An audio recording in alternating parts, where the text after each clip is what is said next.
How to get planes on War Thunder mobile. Hello everyone, this is Max. Welcome back to another tutorial video. So let's start without wasting any time.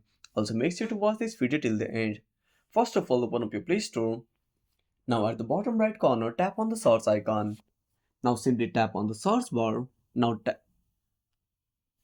type War Thunder. Now once you are done, simply tap on the search icon at the bottom right corner.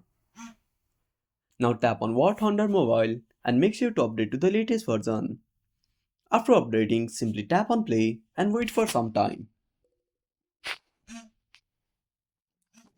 Now on the home page, at the top left corner, simply tap on change campaign.